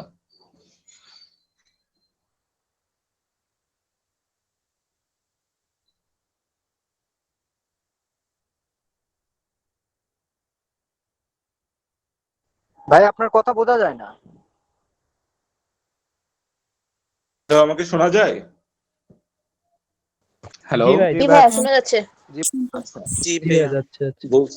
বলতেছিলাম যে নিরাপদ খাদ্য প্রাপ্তির অধিকার, এটা আমাদের প্রথম প্যারামিটার। নিরাপদ খাদ্য প্রাপ্তির অধিকারটা নিশ্চিত করতে গেলে আমার আইনের বেশি প্রয়োজন না জনসচেতনতা বেশি প্রয়োজন, আমি হচ্ছে সেটা দেখাবো, ঠিক আছে? 2 নম্বর বিষয়টা হচ্ছে যে খাদ্য ভেজালের ক্ষতিকারক দিক সম্পর্কে যদি আমরা মানুষকে জানাতে যাই বা মানুষ যদি জানতে যায়, তাহলে সেই ক্ষেত্রে আইনের বেশি প্রয়োজন না জনসচেতনতার বেশি প্রয়োজন, আমরা হচ্ছে সেটা জানাবো, ঠিক আছে? তাহলে আমরা বলবো যে দেখেন, খাদ্যের ক্ষতিকারক দিক সম্পর্কে আমি যদি জানি, তাহলে তো আমি খারাপ খাদ্য কিনবো না। আমি যদি জানি যে একটা খাবারের ডেট নাই, সেই ডেটটা উত্তীর্ণ হয়ে গেছে, সেটা যদি আমি দেখে নিই, তাহলে তো আমি পরবর্তীতে ওই দূষিত খাবারটা নিব না, তাই না? তো অর্থাৎ এই ব্যাপারটা যে আপনি যখন খাবারটা কিনছেন, তখন সেই খাবারের আসলে মানে সেই খাবারের ভ্যালিডিটি আছে কিনা সেইটা চেক করে নেওয়ার দায়িত্বটা আপনার, ঠিক আছে? আপনি যদি এখানে সচেতন হন, তাহলে তো তাহলে যেই খাবারটা আপনাকে দিচ্ছে সে তো আর তখন পরবর্তীতে দিতে পারবে না আপনাকে, এবং তখন কিন্তু আপনি চাইলে, যদি আপনাকে জোর করে দিতে চাই, তখন আপনি চাইলে তো আইনি সহযোগিতা নিতে পারে, হ্যাঁ, এবং আপনার সেই অধিকারটা আছে। হ্যাঁ, এটা হচ্ছে 2 নম্বর ব্যাপার। 3 নম্বর ব্যাপার হচ্ছে, 3 নম্বর কি ধরনের পয়েন্ট দেওয়া যেতে পারে চিন্তা করুন তো। দেখেন, উৎপাদন পর্যায়ে খাদ্য জনসচেতনতা। গণমাধ্যমে সঠিক স্বাস্থ্যের তথ্যের প্রচার। ক্ষতিকারক সম্পর্কে সচেতনতা। আলামিন বলেন তো, বুঝি নাই। হ্যালো আলামিন, বলেন আপনি কি বলতে চেয়েছেন? হ্যালো, শোনা যাচ্ছে আপনাকে? হ্যাঁ আলামিন কি যেন বলতে চেয়েছেন, বলেন, ওইটা আমি বুঝি নাই। দেখ, খাদ্য ভেজালের ফলে স্বাস্থ্যের ক্ষতি সম্পর্কে সচেতনতা। তো একই তো হলো, খাদ্য ভেজালের ক্ষতিকারক দিকে তো স্বাস্থ্যের কথাটাই আসবে। হ্যাঁ, হ্যাঁ ভাইয়া, শোনা যাচ্ছে? মানে খাদ্য ভেজালের দিকে, ক্ষতিকারক বলছি, দিকে খাদ্য কিন্তু স্বাস্থ্য ভেজালের সচেতনতার ফলে কথাটাই আসবে। স্বাস্থ্যের হ্যাঁ। হ্যাঁ ভাইয়া, শোনা যাচ্ছে? হ্যালো, হ্যাঁ, ক্ষতিকারক দিকে কিন্তু আমরা হচ্ছে ওই স্বাস্থ্যের কথাগুলাই বলবো, ঠিক আছে? এটা হ্যাঁ ভাই, আলাদা করে বলতেছি আসলে বলার খাদ্য কিছু ভেজালের নেই। আলামিন, ভাইয়া আমি বলি? বুঝতে পেরেছি। হ্যাঁ বলেন। ভাইয়া আমরা হচ্ছে অনেক সময় আমরা অনেক সময় সিজনের আগে খাবার পেয়ে থাকি, যেমন সামারের আগেই পেয়ে যাই ফলমূল, বা হচ্ছে ভাইয়া, আমি শীতের আগেই ক্লিয়ারলি আমরা শুনতে অনেক পাচ্ছি না। সময় পেয়ে যাই। এসব হচ্ছে আমরা মানে ভাইয়া, আমি আসলে ফরমালিন বুঝতে পারতেছি না কথা। পেকিয়ে বা সেগুলাকে বড় করে তারপর নিয়ে এসে বাজারে সেল করে, আমরা সেগুলা কেনা থেকে অ্যাভয়েড করতে পারি। হ্যালো ভাইয়া, আমি বলবো একটা। বলেন আলিফ। গণমাধ্যমে সঠিক তথ্যের প্রচার, এটাও কিন্তু জনসচেতনতা বৃদ্ধিতে সাহায্য করবে আমাদের। এক্স্যাক্টলি, এটা ভালো পয়েন্ট। জি ভাই। গণমাধ্যমে নিরাপদ খাদ্য প্রাপ্তি, গণমাধ্যমে সঠিক তথ্যের প্রচার, নিরাপদ মানে নিরাপদ খাদ্যের প্রচার। জি জি।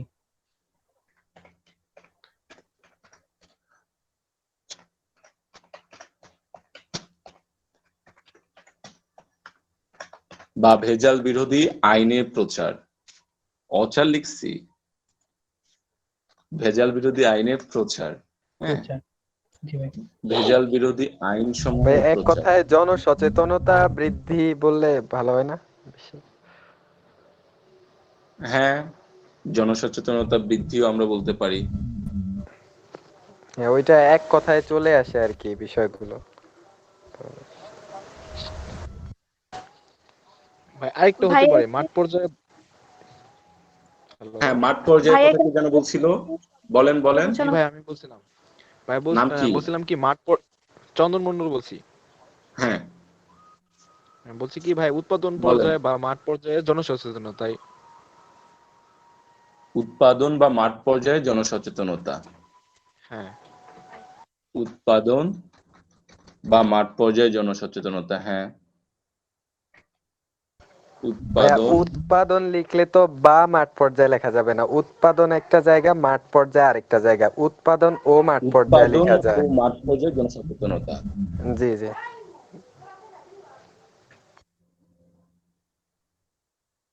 ভাইয়া উৎপাদনটা তো মাঠে হয়, তাই না? ভাইয়া, মাঠ পর্যায়ে বলতে যেখানে পণ্যটা বিপণন হয়, মানে আমরা বুঝি যেটা মার্কেট বুঝি, আর উৎপাদন তো হয় ওটা কারখানা। তাই, আচ্ছা। জি ভাইয়া, মানে আমরা মার্কেটিং এ যেটুকু শিখলাম আর কি। না ঠিক আছে, আমার জানার সীমাবদ্ধতা থাকতেই পারে, কোনো সমস্যা নেই, শিখলাম আর কি। ওকে, তাহলে আমরা এখানে মোটামুটি 4টা প্যারামিটার আমরা পেয়েছি। 1 নম্বর প্যারামিটার হচ্ছে নিরাপদ খাদ্য প্রাপ্তির অধিকার।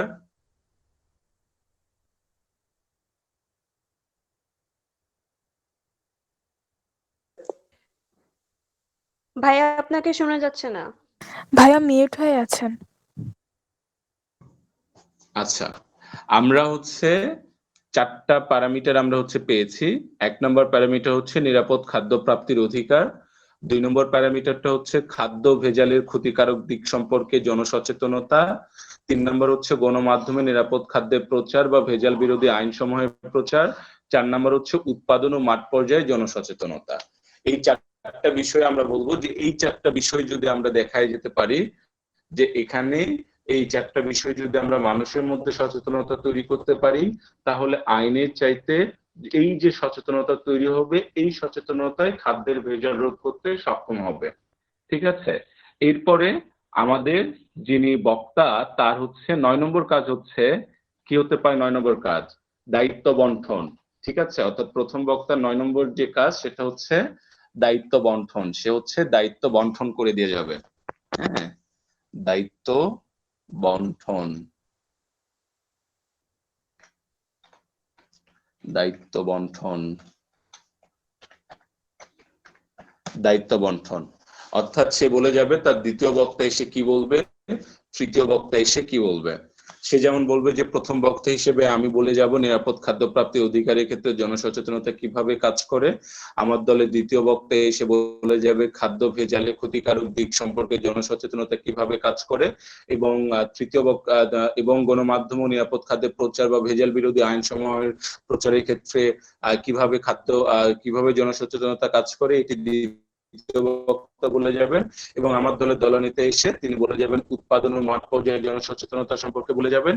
এবং তিনি আজকে বিতর্কে কিভাবে জনসচেতনতা সার্বিক কাজ করছে সেটির একটি তারপরে তিনি হচ্ছে একটি সারাংশ করে দেওয়ার মাধ্যমে প্রমাণ করে দিয়ে যাবেন যে আইন নয়, জনসচেতনতায় আজকে মুখ্য ভূমিকা পালন করে। এইটা হচ্ছে তিনি দায়িত্ব বন্টনে এই দায়িত্বটা দিয়ে যাবেন। এরপরে তার যেটা কাজ সেটা হচ্ছে যে প্রথম প্যারামিটারের ব্যাখ্যা করা। তখন যে কোনো একটি প্যারামিটারের ব্যাখ্যা তিনি করে দিয়ে যাবেন। একটি প্যারামিটারের ব্যাখ্যা দিয়ে যাবেন।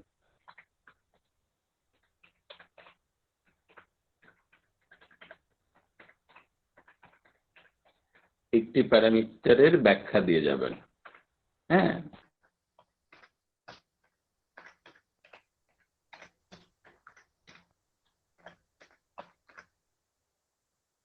ওকে, বুঝা গেল? বক্তব্য সমাপ্ত করবেন বা কনক্লুশন টানবেন আর কি।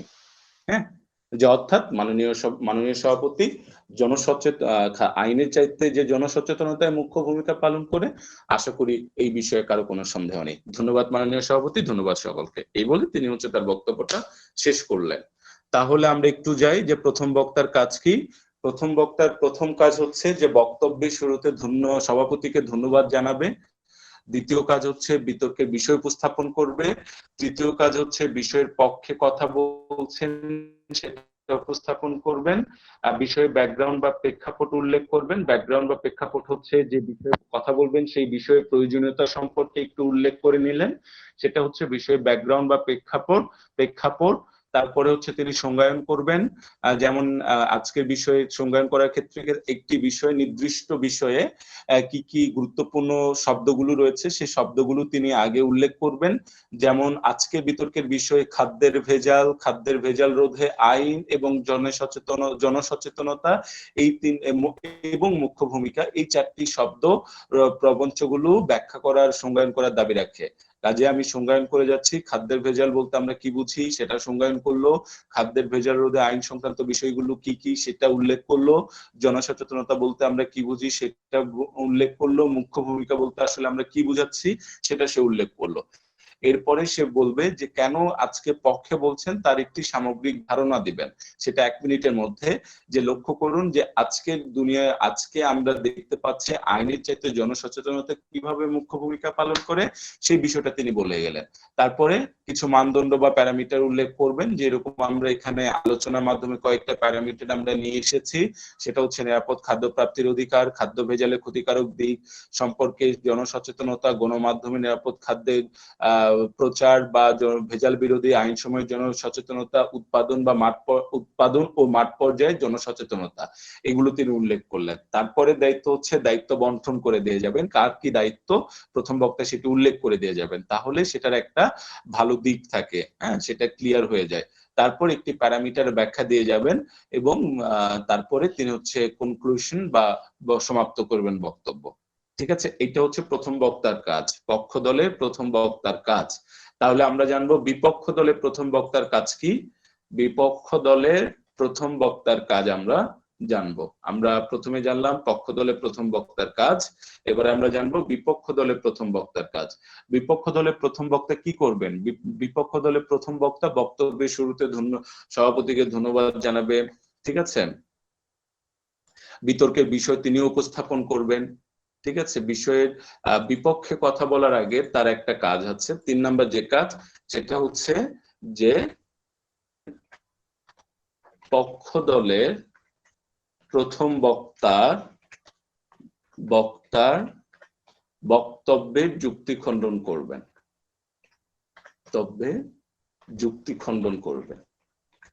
হ্যাঁ, যুক্তি খণ্ডন করবেন। এটা তার হচ্ছে 3 নাম্বার কাজ। হ্যাঁ, 4 নাম্বার কাজ হচ্ছে যে এই যুক্তি খণ্ডনের পরে তিনি হচ্ছে কেন বিষয়ের বিপক্ষে কথা বলছেন সেটা উপস্থাপন করবেন, ঠিক আছে? এরপরে তার বিষয়ের ব্যাকগ্রাউন্ড সম্পর্কে বলতে হবে না, এটা তার দরকার নেই। তারপরে যদি কোনো সংজ্ঞায়ন, তিনি সংজ্ঞায়নের বিরোধিতা করতে পারেন, হ্যাঁ, তিনি সংজ্ঞায়নের বিরোধিতা করতে পারেন,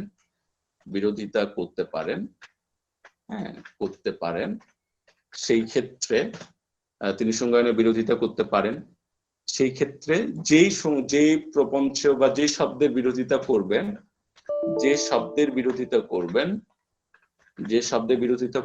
সেই শব্দের সংজ্ঞায়ন করবেন, তার নতুন সংজ্ঞায়ন করবেন, ঠিক আছে? তার নতুন সংজ্ঞায়ন করবেন,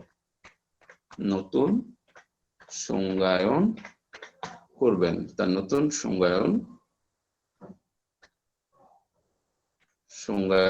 করবেন।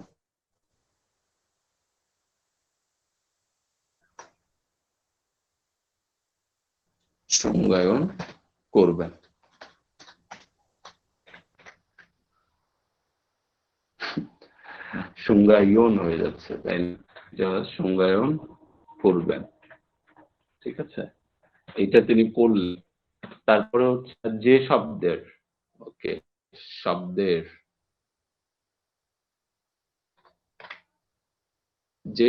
বিরোধিতা করবেন সেই তার নতুন সংজ্ঞায়ন হতে পারে যে পক্ষ দল নিজেদের সুবিধা নেওয়ার কারণে কিছু সংজ্ঞায়নে তারা হচ্ছে সংকীর্ণ করে ফেলেছেন, যার ফলে কি করলেন, যার ফলে তিনি যখন বিতর্ক করতে আসলেন তখন তিনি হচ্ছে ধরে ফেলাটা অংশটা নতুন ক্যারেক্টারাইজেশন সংজ্ঞায় বলে, এটা বিপক্ষ দলে যিনি আছেন তিনি করতে পারেন, ঠিক আছে?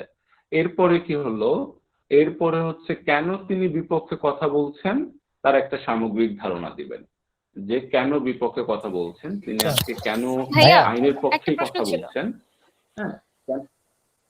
হ্যাঁ ভাইয়া, আমি বলেন। যদি পক্ষ দলের প্রথম বক্তার সংজ্ঞায়নের সঙ্গে একমত থাকি, তাহলে কি আমি সংজ্ঞায়ন না করলেও আমার মার্কস কাটা যাবে?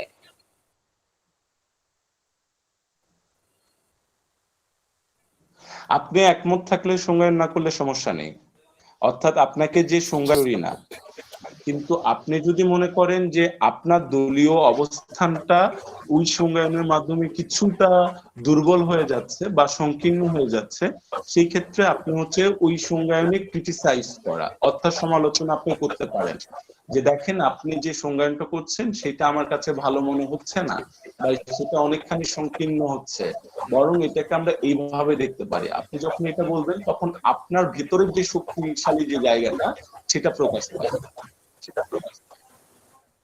জি, জান্নাতুল, আপনি কিছু বলবেন? হ্যাঁ আলিফ বলেন।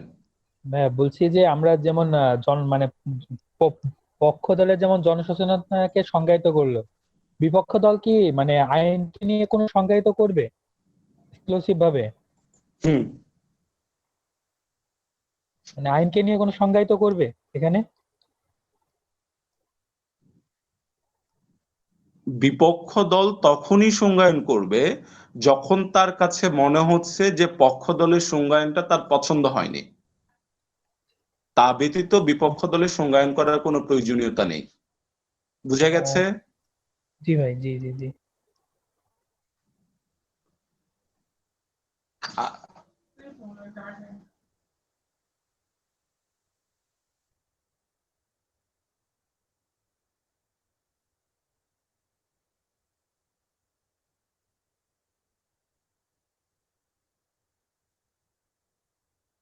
হ্যালো ভাইয়া, আপনার কথা শোনা যাচ্ছে না।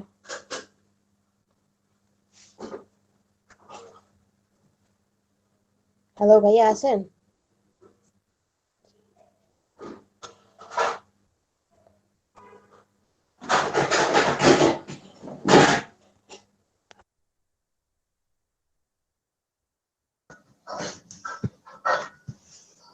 হ্যালো জি ভাইয়া। হ্যালো। জি ভাইয়া শোনা যাচ্ছে। আচ্ছা, মাঝে সাঝে বাসায় থাকি তো, অনেক কাজ থাকে, এই জন্য একটু দৌড় দিতে হয় আর কি। ওকে, গণমাধ্যমে নিরাপদ খাদ্যের প্রচার বা সরি, আমরা হচ্ছে কি করলাম যে আমরা সংজ্ঞায়ন করব কিনা, তাই না? তো আমরা সাধারণত কি দেখি যে বিপক্ষ দলের প্রথম বক্তা এসে আবার সংজ্ঞায়ন করে। আসলে এই যে আবার সংজ্ঞায়ন করলো, এতে তার 1 মিনিট নষ্ট হয়ে যায়, 1 মিনিট থেকে 1.5 মিনিট। ঠিক আছে, তার মানে পক্ষ দলের সংজ্ঞায়নের পরে বিপক্ষ দল এই যে এসে 1.5 মিনিটটা নষ্ট করলো, এই নষ্ট করাটা কোনো প্রয়োজন নেই। তাহলে বিপক্ষ দলকে কি করতে হবে? বিপক্ষ দলকে এইটা মাথায় রাখতে হবে যে ওই যে প্রপঞ্চগুলো যে সংজ্ঞায়নটা পক্ষ দল করলো, সেখানে যদি কোনো অংশ পক্ষ দল যদি হাইড করে যায় বা কোনো অংশের যদি বিস্তারিত সংজ্ঞায়ন না করে যায়, তাহলে তাকে ধরে নিতে হবে যে এইখানে হয়তো বা একটা দুর্বলতা আছে, যে কারণে এইটাকে এক কথায় বা একটু টাচ করে চলে গেছে। হ্যাঁ, এইটা ধরে নিয়ে তখন শুধুমাত্র বিপক্ষ দলের প্রথম বক্তা এসে ওই অংশটারই হচ্ছে সংজ্ঞায়ন করে যাবে। আমি কি বুঝাতে পেরেছি? জি ভাই। জি ভাইয়া। ওকে, ডান। তারপরে বিপক্ষ দলও কিছু মানদণ্ড দিয়ে যাবেন, হ্যাঁ, বা প্যারামিটার উল্লেখ করবেন, যেই প্যারামিটারের মাধ্যমে তিনি দেখাবেন যে আইনের গুরুত্বটা কেন বেশি, হ্যাঁ, মুখ্য ভূমিকা কেন আইন পালন করে, তিনি সেইটা দেখাবেন। ঠিক আছে, এবারে আসুন যে একজন বিতর্কিক হিসেবে আপনি যেরকম পক্ষে অবস্থান করতে পারেন, একজন বিতর্কিক হিসেবে আপনাকে বিপক্ষেও কথা বলতে হবে। বিপক্ষে কথা বলার ক্ষেত্রে আমরা আসলে কি কি বিষয় মাথায় রাখবো সেটা আমরা একটু উল্লেখ করতে পারি। হ্যাঁ, হ্যালো। সঠিক, হ্যাঁ ভাইয়া বললি, একটা বলবো ভাইয়া। হ্যাঁ বলো। সঠিক আইন মানে সঠিক ব্যবসায়িক আইনটা প্রণয়ন, মানে খাদ্য ব্যবসায়ীদের প্রতি সঠিক যে আইনটা, সেটাই একমাত্র পারে আমাদের সঠিক নিরাপদ আইনের খাদ্যকে। প্রয়োগ। জি ভাই, ঠিক আছে, মানে নিরাপদ অর্থাৎ খাদ্য আইন শুধু প্রয়োগ। থাকলে হবে না, আইনের প্রয়োগটাও প্রয়োগ থাকতে করতে হবে, হবে। তাই তো? আইনের যথোপযুক্ত প্রয়োগ থাকতে হবে। আইনের যথোপযুক্ত প্রয়োগ শব্দটা এটা আরো সুন্দর, যথোপযুক্ত। যথা উপযুক্ত।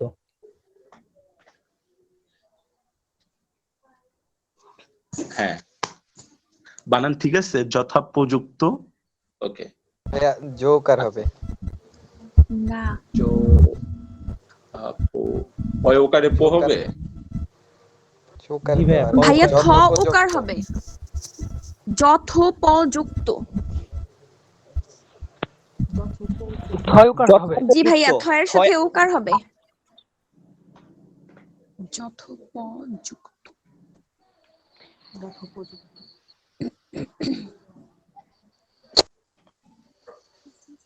এটা ভাইয়া থ ওকার।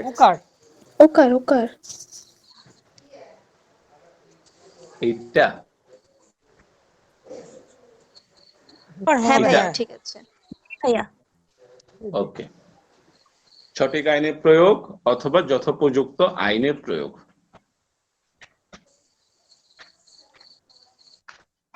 ওকে, তারপরে তারপর কি বলা যেতে পারে?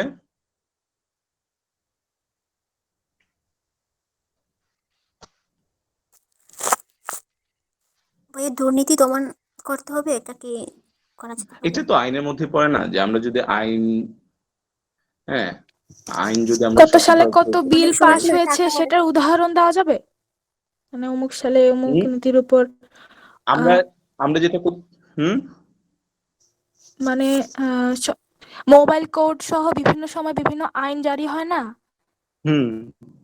আইন কত সালে বা কিসে পাস হয়েছে বা কিছু সেরকম ইনফরমেশন দিতে হবে। মোবাইল কোড আলাদা করে বলা যেতে পারে যে মোবাইল কোর্টে কি কি করা যায়? অভিযান। হ্যাঁ, মোবাইল কোর্টের কি বাড়াবো না কমাবো? বাড়াবো। হ্যাঁ, মোবাইল কোর্টের অভিযান বাড়ানো। ওকে ভাইয়া বাজার মনিটরিং ও বলা যেতে পারে। মাঠ পর্যায়ে অভিযান হ্যাঁ, বাজার মনিটরিং, ভেরি গুড পয়েন্ট। আরে আমার বাচ্চারা দেখিছে, আমার স্টুডেন্টরা দেখিছে খুব ব্রিলিয়ান্ট আমার চাইতেও। হ্যাঁ, বাজার মনিটরিং না? জি ভাইয়া। ওকে, তারপরে আর কি বলা যেতে পারে? যেতে পারে মাঠ পর্যায়ে অভিযান চালানো যেতে পারে। মাঠ, তাহলে উৎপাদন পর্যায়ে অভিযান লাগবে না? যে রাসায়নিক ব্যবহার হচ্ছে কিনা, কীটনাশকটা অতিরিক্ত ব্যবহার করছে কিনা, এটা প্রয়োজন আছে না? হ্যাঁ হ্যাঁ, এটাই মাঠ পর্যায়ে। বিএসটিআর ও যত এটা মাঠ পর্যায়ে বলে না উৎপাদন পর্যায়ে বলে? না ভাইয়া, মাঠ পর্যায়ে আর উৎপাদন পর্যায়ে একটা তো। না, আমি বললাম যে হচ্ছে আমি যখন একটা খাবার তৈরি মানে উৎপাদন করতেছি, তো তখন তো পোকা দমনের জন্য আমি তো অতিরিক্ত হচ্ছে কীটনাশক ব্যবহার করতে পারি, তাই না? তো এই পর্যায়ে কোনো আইন প্রয়োগ করা যায় কিনা?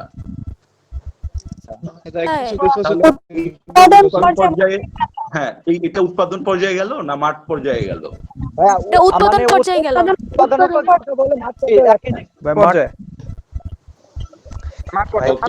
ভাই ফসলটা মাঠে হয়, এর জন্য এটা মাঠ পর্যায়ে বলা যাবে না। মাঠ পর্যায়ে ভাইয়া আমি আমার একটা পার্সোনাল কথা বলতে চাই। যেগুলা কারখানাতে তৈরি করা হয় সেটাকে উৎপাদনী বলা হয়, যেগুলো মাঠে ফলানো হয় সেটাকে উৎপাদনী বলা হয়। ভাইয়া আমি একটা উদাহরণ দিতে চাই। বলেন। আমার বাবা উপসহকারী কৃষি অফিসার, তো মানে বিভিন্ন সময়ে বিভিন্ন কৃষকদের ধান সার বা বিভিন্ন পরামর্শ দিয়ে থাকে। তো আমি প্রায় দেখি যে ডিস্ট্রিক্ট বিভাগীয় অঞ্চল থেকে বিভিন্ন সময় বিভিন্ন অফিসাররা এসে এসে কৃষকদের মাঠ দেখে যায়, মানে প্রদর্শনী প্লট বলে ওগুলাকে। তো ওগুলা দেখে যায়, তো কারো যদি কোনো মানে 19-20 দেখে তখন ওইটার নামে মানে বকাঝকা হয়, প্লাস পরবর্তীতে সার মানে বিনামূল্যে অনেক সার দেওয়া হয় সরকার থেকে। তো মার্কিং করা হয়। তো ব্যাপারটা মাঠ পর্যায়ে হবে। এটা তো মানে কাজ দিয়ে হয়। আচ্ছা ঠিক আছে, আমরা দুই পর্যায়ে মনিটরিং ব্যবস্থা রাখলাম, কোনো সমস্যা নেই। Got it. আমরা এটা নিয়ে যাব না, উৎপাদন ও মাঠ পর্যায়ে মনিটরিং। এই যে আমরা 4টা পয়েন্ট পেলাম, এই 4টা পয়েন্টের দায়িত্ব বন্টন করব আমরা, ঠিক আছে? তারপরে একটি প্যারামিটারের ব্যাখ্যা উনি দিয়ে যাবেন দ্বিতীয় বক্তা, সরি বিপক্ষ দলের দ্বিতীয় বক্তা। ভাই ওই বিএসটি এর যত উপযুক্ত কাজ পদক্ষেপ আমরা ওইটা যে কোনো একটা উপ প্যারামিটারে দিয়ে দিব, 4টার বেশি প্যারামিটার আমরা কখনো দিব না। হ্যাঁ, তারপরে বক্তব্য দায়িত্ব বন্টন করবেন, তারপরে হচ্ছে একটি প্যারামিটারের ব্যাখ্যা দিয়ে যাবেন এবং বক্তব্য সমাপ্ত করবেন। এটা হচ্ছে বিষয়। হ্যাঁ, তো আমরা আজকে প্রথম বক্তার দায়িত্ব এবং কাজ সম্পর্কে জানলাম, পক্ষ দল এবং বিপক্ষ দলের প্রথম বক্তার দায়িত্ব এবং কাজ সম্পর্কে জানলাম। আমরা হচ্ছে আগামীতে আমরা হচ্ছে আগামী কর্মশালায় আমরা হচ্ছে দ্বিতীয় এবং তৃতীয় বক্তার দায়িত্ব এবং কাজ সম্পর্কে জানবো। তো আমরা প্রতিদিনের মতো আজকে আমরা পরের স্টেশনে চলে যাব। ভাইয়া একটা প্রশ্ন ছিল। হ্যাঁ রুবেল। জি ভাইয়া, তো প্রথম বক্তা অনেক সময় দেখা যায় প্রথম দলে প্রথম রেখে যায়, তো সেই প্রশ্নটা মানে বিপক্ষ মানে প্রশ্নগুলোর উত্তর দিতে যদি সে না পারে, নাকি সেগুলো সে পাস করে দিতে চাইলে এটা কি বলে দিচ্ছে যে যুক্তি খণ্ডন করতে হবে। হ্যাঁ, এটাকে বলা হয় বার্ডেন অফ পুশ, অর্থাৎ অনেক সময় নিজের দলীয় অবস্থানটা সুদৃঢ় করার জন্য তাদের কাছে আমরা একটা প্রশ্ন ছুড়ে দিয়ে যাই। এখন এইটা যদি আমরা টেকনিক্যালি অ্যাভয়েড করি কোনো সমস্যা নেই, আর আমরা যদি চাই যে এইটাকে আমরা টেকনিক্যালি অ্যাভয়েড করব না তাহলেও কোনো সমস্যা নেই। ঠিক আছে, আমরা উত্তর দিয়ে গেলে দিয়ে যাব, না দিয়ে গেলে না দিয়ে যাব। আমার বক্তব্যটাই হচ্ছে মেইন ফ্যাক্ট। টেকনিক্যালি অ্যাভয়েড করব কিভাবে? প্রশ্নের জি মানে টেকনিক্যালি অ্যাভয়েডিং তো শিখতে হবে, ওটাও তো পারি না। অ্যাভয়েড খুবই আপনি ওইটা প্রসঙ্গটা আসবেনই না, আপনি অন্য কিছু নিয়ে যুক্তি খণ্ডন করবেন, অন্য বিষয়গুলো নিয়ে যুক্তি খণ্ডন করবেন, আপনার নিজের বিষয়গুলোর উপরে গুরুত্ব আরোপ করবেন, আপনার কাজগুলো আপনি সঠিকভাবে পালন করবেন, আপনার 5 মিনিটের মধ্যে আপনি বক্তব্য দিতেই থাকবেন, যাতে মনে হয় যে আপনার বক্তব্যটা 7 মিনিটেও দেওয়া যায়, 8 মিনিটও আপনি দিতে পারছেন, কিন্তু আপনাকে 5 মিনিটের মধ্যে শেষ করতে হচ্ছে, যে কারণে আপনি তার প্রশ্নের উত্তরটা দিতে পারেন, তারা ওইটাই ধরে নেবে। ভাইয়া প্রশ্নের উত্তর না দিলে ওইটা কি নাম্বার কাটা যাবে না? নাম্বার কাটা যাবে না। আর এর পরবর্তীতে যদি বিপক্ষ দল আবার বলে যে অভিযোগ করে যে তারা আমাদের প্রশ্নের উত্তর দেয়নি, সেক্ষেত্রে তখন যদি উল্লেখ অভিযোগ করে করলে কোনো সমস্যা নেই, বিপক্ষ দল এরকম করে অভিযোগ বলবে যে তারা আমার প্রশ্নের উত্তর এড়িয়ে গিয়েছিলেন, বাস আমি এড়িয়ে যেতে পারি, এটা আমার ব্যক্তি স্বাধীনতা, কোনো কিছু করার নাই। এটা কোনো নিয়ম নাই যে তারা একটা প্রশ্ন করে দিয়ে গেলে তার উত্তর আমাকে দিয়ে যেতে হবে। 23তম জাতীয় টেলিভিশন বিতর্ক প্রতিযোগিতায় আমাকে এরকম প্রশ্ন করা হয়েছিল, আমি কোনো উত্তরই দেই নাই, আমি ওইটাতে যাই নাই, তাতে কি হয়েছে? আমরা জিতি নাই, জিতছে তো, জি ভাইয়া, এটা জি কোনো জি। প্যারা নাই, এটা কোনো কথা না। ভাইয়া কথার মাঝখানে যখন থামিয়ে কোশ্চেন করে আর বলে যে উত্তরটা দিয়ে যাবেন, সেই এটাতে ওই নিয়ম নেই, এটা হচ্ছে এটা সনাতনী বিতর্ক, এখানে কেউ আপনাকে থামাতে পারবে না, এখানে ওই নিয়ম নেই। আচ্ছা ওকে, আপনাদের আজকের কর্মশালা আমরা কি কি শিখলাম এটা কে কে বলবেন? ভাই আমি বলবো। আচ্ছা বলেন, শুরু থেকে বলেন, যে কোনো একজন বলেন। রুবেল বলেন।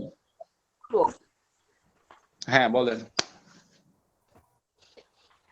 আজকে আমরা শিখলাম সনাতনী বিতর্ক, সনাতনী বিতর্কের বিষয়বস্তু, পক্ষ বিপক্ষ, কি এটা করতে হবে, কিভাবে উপস্থাপন করতে হবে, সাবলীল ভাষা হতে হবে, জড়তা কাটাতে হবে, বিষয়ের ব্যাকগ্রাউন্ড বা প্রেক্ষাপট উল্লেখ করতে হবে, আর হচ্ছে বিতর্কের যে বিপক্ষ থাকবে, মানে পক্ষ বিপক্ষ থাকবে, আর হচ্ছে পক্ষে কয়েকজন থাকবে, বিপক্ষে কয়েকজন থাকবে, তাদের সাথে ডিবেট করতে হবে, একটা হচ্ছে টপিক থাকবে, টপিকের উপর ডিবেট করতে হবে, বিপক্ষে যুক্তি থাকবে, পক্ষে যুক্তি থাকবে, সময় থাকবে, সময়ের মধ্যে যুক্তি খণ্ডন করতে হবে, যার যুক্তি সবচেয়ে ভালো হবে তার উপর মূল্যায়ন হবে।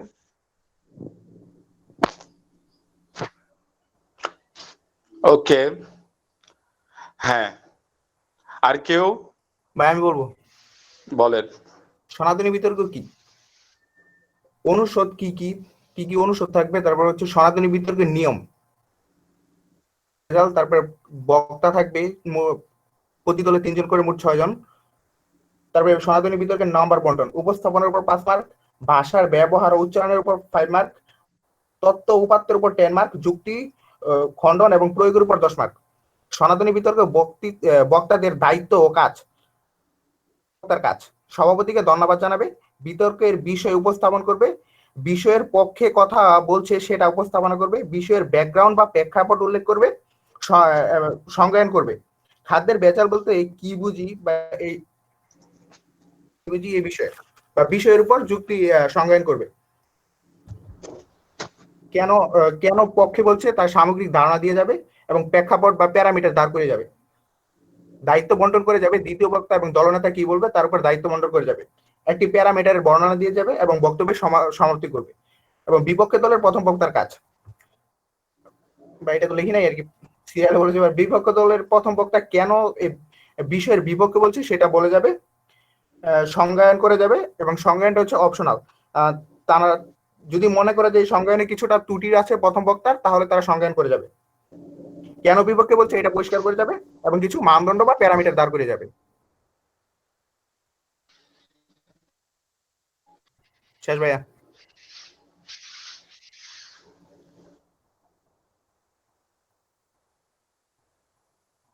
মাহবুব ভাই, তার মানে আজকে ওয়ার্কশপটা আপনারা মোটামুটি বুঝেছেন, তাই তো? জি ভাইয়া। জি ভাইয়া। জি ভাইয়া। থ্যাংক ইউ আপনাদেরকে পুরো সময় ধরে থাকার জন্য। হ্যাঁ, আমাদের পরবর্তী কর্মশালায় আবার আপনাদের সাথে দেখা হচ্ছে।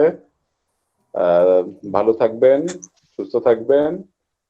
প্রচুর ঠান্ডা পড়েছে, কাজে স্বাস্থ্য এবং ঠান্ডা এই দুটি বিষয়কে মাথায় রেখে সচেতন থাকবেন। সবাইকে অসংখ্য ধন্যবাদ।